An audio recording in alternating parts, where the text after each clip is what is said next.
بسم اللہ الرحمن الرحیم۔ السلام علیکم پیارے دوستو، اگر ہم انسانی تاریخ کا بغور مطالعہ کریں تو ہمیں تاریخ میں بہت بڑے اور نامور سائنسدان ملیں گے جنہوں نے اپنی عقل اور محنت سے انسانیت کے لیے بے شمار آسانیاں پیدا کی ہیں، لیکن دوسری جانب دنیا میں چند ایسے بے تکے سائنسدان بھی گزرے ہیں جن کے خوفناک تجربات کی بنا پر آج ان کو انسانیت کا دشمن سمجھا جاتا ہے۔ آج کی ویڈیو میں ہم ایسے ہی ایک پاگل سائنسدان کا ذکر کرنے جا رہے ہیں جس کے عجیب و غریب سائنسی تجربات کی وجہ سے اس کو دنیا کا سب سے بڑا پاگل سائنسدان مانا جاتا ہے۔ اس ویڈیو میں ہم آپ کو یہ بھی بتائیں گے کہ جب اس نے انسان اور بندر کا جنسی ملاپ کروا کر نتیجہ اخذ کرنے کی کوشش کی تو ایسا کیا ہوا کہ سب دنگ رہ گئے۔ پیارے دوستو، اس سائنسدان کا تعلق رشیا سے تھا جسے دنیا آج ایوانوف کے نام سے جانتی ہے، جس نے 1896 میں خارکو یونیورسٹی سے گریجویشن کی اور میڈیسن کے شعبے سے منسلک ہو گیا۔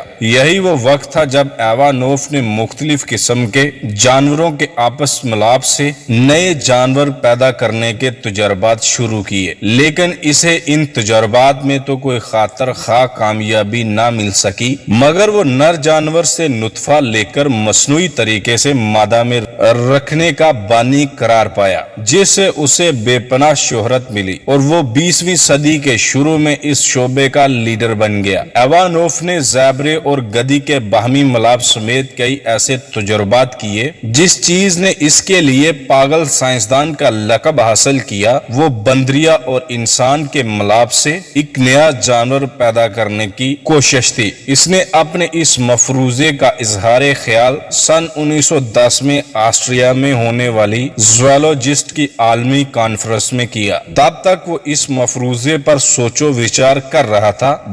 بعد میں اس نے اس مفروضے پر کئی تجربات کیے۔ یہ وہ وقت تھا جب سٹیلن نے اپنی فوج کو مضبوط اور ناقابل تسخیر بنانے کی شدید خواہش میں مبتلا تھا، لہذا اسے ایوانوف کے اس مفروضے نے خاصا متاثر کیا کہ انسان اور بندریا کے ملاپ سے انتہائی مضبوط، فرتیلا اور خونخوار فوجیوں پر مشتمل فوج بنائی جا سکتی ہے۔ اس نے 1924 میں ایوانوف سے رابطہ کیا اور اس سے کہا کہ میں ایک ایسا نیا ناقابل شکست انسان بنانا چاہتا ہوں جس سے تکلیف کا احساس نہ ہو، جو مزاحمت کرنے والا ہو اور ہم جس طرح کا کھانا کھاتے ہیں وہ اس سے مختلف چیزیں کھاتا ہو۔ ایوانوف کو شاید اسی دن کا انتظار تھا۔ اس نے بغیر وقت ضائع کیے تجربات شروع کر دیے اور اس مقصد کے لیے وہ مغربی افریقہ چلا گیا، جبکہ اس کام کے لیے اسے سائنس کے مختلف اداروں کی طرف سے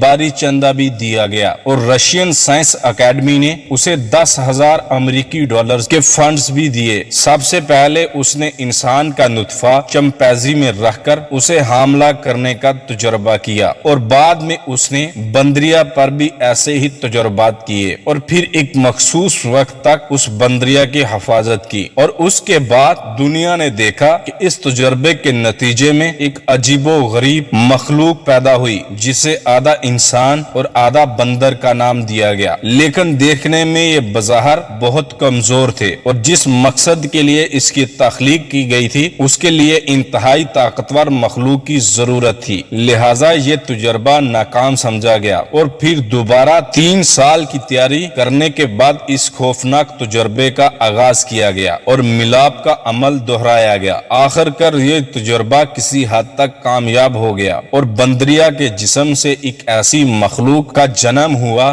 جو انتہائی خونخوار اور اپنے مالک کی طرح پاگل تھی۔ یہی وجہ تھی کہ اس ملاپ کے نتیجے میں پیدا ہونے والی یہ مخلوق انسانوں کی ہی دشمن بن گئی۔ صرف یہی نہیں بلکہ یہاں تک بھی کہا جاتا ہے کہ 2 مرتبہ خود ایوانوف بھی اس کے ہاتھوں مرتا بچا تھا، جس کے بعد اس نے اس مخلوق کو اپنے لیے خطرہ سمجھتے ہوئے اپنے ہی ہاتھوں سے ختم کر دیا۔ دوستو، آپ کو یہاں یہ بھی بتاتے چلیں کہ کچھ سائنسدانوں کا خیال ہے کہ اس کے تجربے ہمیشہ ناکام ہی رہتے تھے اور اپنی ناکامی سے دل برداشتہ ہو کر اس نے خودکشی کر لی تھی۔ یہی وجہ ہے کہ آج ایوانوف کو پاگل سائنسدان کہا جاتا ہے۔ دوستو کہا جاتا ہے کہ ایسا ایک تجربہ چین کے سائنسدانوں کی جانب سے بھی کیا جا چکا ہے، اور حال ہی میں چینی سائنسدانوں نے دعویٰ کیا ہے کہ انہوں نے لیبارٹری میں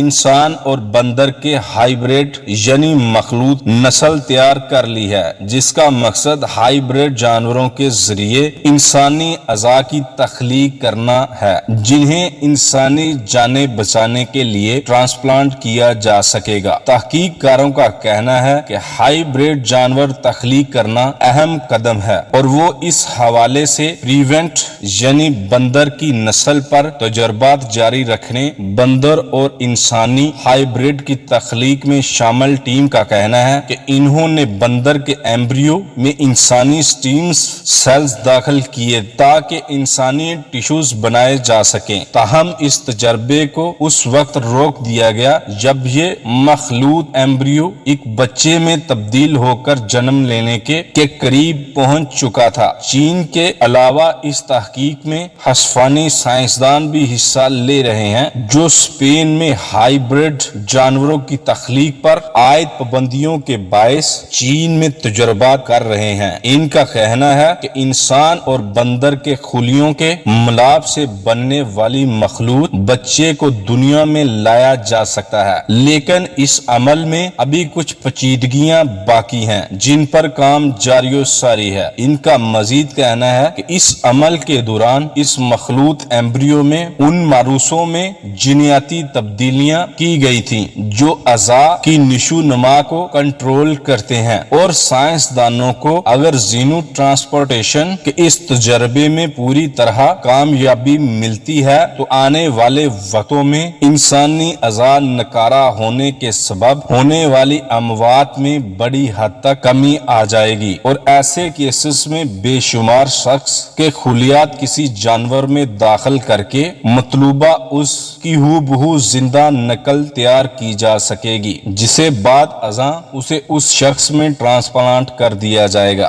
یاد رہے کہ اس تجربے پر اخلاقی اعتراضات بھی اٹھائے گئے ہیں، کیونکہ اس عمل سے انسانی سٹیم سیلز ہائیبریڈ جانور کے دماغ میں منتقل ہونے کا خدشہ موجود ہے۔ اس حوالے سے بارسلونا میں قائم ریجنریٹیو میڈیسن سینٹر سے وابستہ انجلی پریا کا کہنا ہے کہ 2 جانوروں کے خلیوں سے مخلوط نسل تخلیق کرنے کا تجربات کو اخلاقی رکاوٹوں کا سامنا کرنا پڑا ہے، لیکن ہم جلدی اخلاقی اختلافات ہٹا لیں گے۔ پیارے دوستو، اس کے علاوہ آپ کو یہ بھی بتاتے چلیں، ان تجربات کے بعد انسان کے ساتھ خنزیر کا ملاپ بھی کروایا جا چکا ہے۔ نیشنل جیوگرافی کی رپورٹ کے مطابق اس تجربے کی کامیابی کا اعلان سائنسدانوں کی طرف سے چند روز قبل کیا گیا، اور سائنسدانوں کا کہنا ہے کہ ہماری تحقیق سے ثابت ہو چکا ہے کہ انسانی خلیوں کا غیر انسانی خلیوں کے ساتھ ملاپ کروایا جا سکتا ہے، اور اس سے پیدا ہونے والا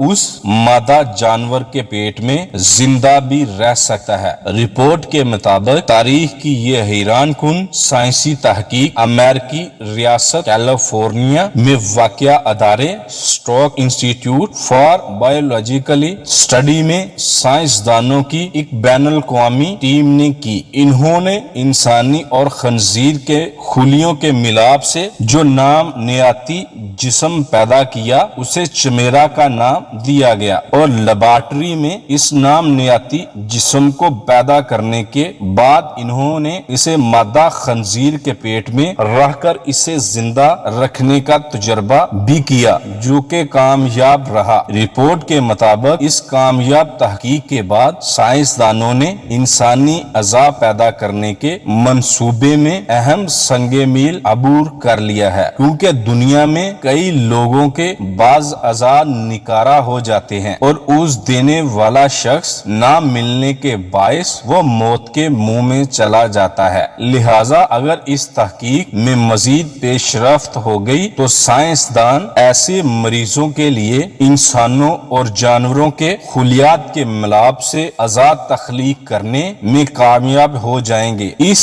معاملے کی مزید وضاحت کرتے ہوئے تحقیقات ٹیم کے ایک رکن کا کہنا تھا کہ انسان اور خنزیر کے خلیوں کے ملاپ آپ سے ایمبریو پیدا کرنے کا یہی تجربہ دنیا میں ٹرانسپلانٹ کے لیے دستیاب اعضاء کی قلت کو دور کرنے کے سلسلے میں ہونے والی تحقیق کا حصہ تھا۔ اس تحقیق کے تحت سائنسدان جانور اور انسان کے خلیوں کو اس طرح ملائیں گے کہ مادہ جانور کے پیٹ میں جانور کا بچہ نشو نما پائے گا، لیکن اس کا کوئی ایک مخصوص اس انسانی ہوگا جو بعد از اس جانور سے نکال کر انسان کے جسم میں لگا دیا جائے گا۔ پیارے دوستو، ان تجربات کو اسلام کی نظر سے جاننے کی کوشش کریں تو اسلامی نقطہ نظر سے یہ بہت بڑا گناہ ہے۔ عبداللہ بن عباس رضی اللہ عنہ کہتے ہیں کہ نبی کریم صلی اللہ علیہ وسلم نے فرمایا کہ جس آدمی کو جانور کے ساتھ فتی یعنی جانور کے ساتھ جمع کرتے پاؤ اسے قتل کر دو اور ساتھ میں جانور کو بھی قتل کر دو۔ عبداللہ بن عباس رضی اللہ عنہ تعالی سے پوچھا گیا کہ جانور کو قتل کرنے کی کیا وجہ ہے؟ انہوں نے کہا کہ میں نے نبی کریم صلی اللہ علیہ وسلم سے اس سلسلے میں کچھ نہیں سنا، لیکن میرا خیال ہے کہ جس جانور کے ساتھ یہ برا فعل کیا گیا ہو اس کا گوشت کھانے اور اس سے فائدہ اٹھانے کو نبی کریم صلی اللہ علیہ وسلم نے ناپسند فرمایا ہے یا سمجھا ہے۔ تو پیارے دوستو، اس بارے میں آپ دوستوں کی کیا رائے ہے؟ آپ کیا کہتے ہیں؟ کمنٹ کر کے ہمیں بھی ضرور بتائیے گا۔ انشاءاللہ آپ سے ملاقات ہوتی ہے اگلی ویڈیو میں۔ تب تک اپنے اور اپنے پیاروں کا ڈھیر سارا خیال رکھیے گا۔ اللہ